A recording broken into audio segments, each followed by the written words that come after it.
Mon père, ma bataille. Salut, comment vas-tu? Ça fait longtemps qu'on s'est pas vu. Oui, l'été approche, tu sais, pas mal de nouveautés de mon côté. Tu sais, dans 15 jours, on va aller voir mon père. On va passer un mois avec lui. Et je stresse beaucoup, parce qu'en fait, je le connais pas vraiment. Je le vois qu'un mois, une année sur deux, tu imagines. J'ai un peu mal au ventre. J'ai toujours eu le sentiment que ma mère m'a eu toute seule. J'ai grandi avec elle. Je suis tellement habituée à elle, jour après jour depuis ma naissance, que j'en oublie d'où je viens, à l'origine. Pourtant, c'est mon vrai départ, lui. En plus, quand je suis chez mon père, tout le monde me dit que je suis bien la fille de ma mère. Et ça arrange pas vraiment les choses. Tu sais, on prend la route pour environ 3 jours. On va traverser 3 pays. On va retraverser ces autoroutes, aussi chaudes que désertes. Et toujours notre ami le taureau noir. Tu sais, on l'appelle le taureau aveugle. En fait, c'est parce qu'il y a une représentation de ce taureau en noir et il n'y a pas d'yeux. Donc, c'est une ombre noire. Mais c'est un souvenir qu'on n'oublie pas.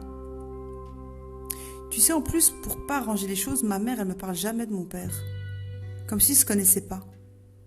Mon père, pourtant, il reconnaît bien la valeur de ma mère et puis tout le travail d'éducation qu'elle a fait sur mes frères et moi. D'ailleurs, mon père, il faut l'avouer que c'est grâce à son humilité et son admiration pour ma mère qu'il nous a laissé vivre avec elle.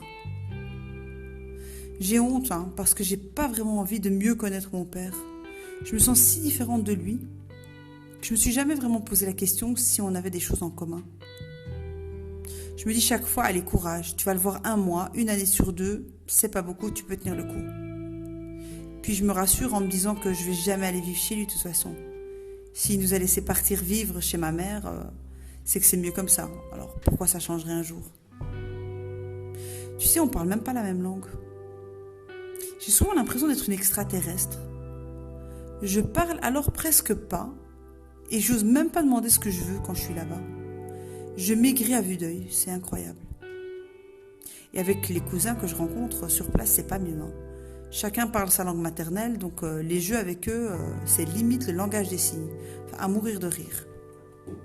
Mes tantes paternelles, elles me regardent comme si elles voulaient me manger. En fait, elles seraient pas contre une jolie promesse de mariage avec un de leurs fils. Oui, parce qu'elles aussi, elles reconnaissent la bonne éducation que nous a donnée notre mère. Mais c'est fou comme j'ai ce sentiment de peur et d'angoisse. Il y a trop de barrières avec mon père. Puis il n'y a qu'à faire des efforts pour nous comprendre, c'est tout. Moi, j'ai une mentalité et une vie déjà claire dans ma tête.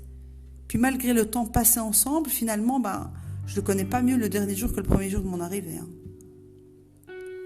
Mais bizarrement, le dernier jour des vacances, je finis chaque fois un petit pincement au cœur et le visage en larmes, dans les bras de ma mère. Parce qu'en fait, mon père, on va quand même pas le revoir et pourtant il va me manquer. C'est fou quand même. On se connaissait pas bien, toi et moi, mais là, je crois que tu en sais un peu plus sur moi chaque jour. Puis, les années ne suffiront pas pour qu'on se connaisse parfaitement. Mais ça fait plaisir que je t'ai parlé un petit peu de mon père et de ma mère.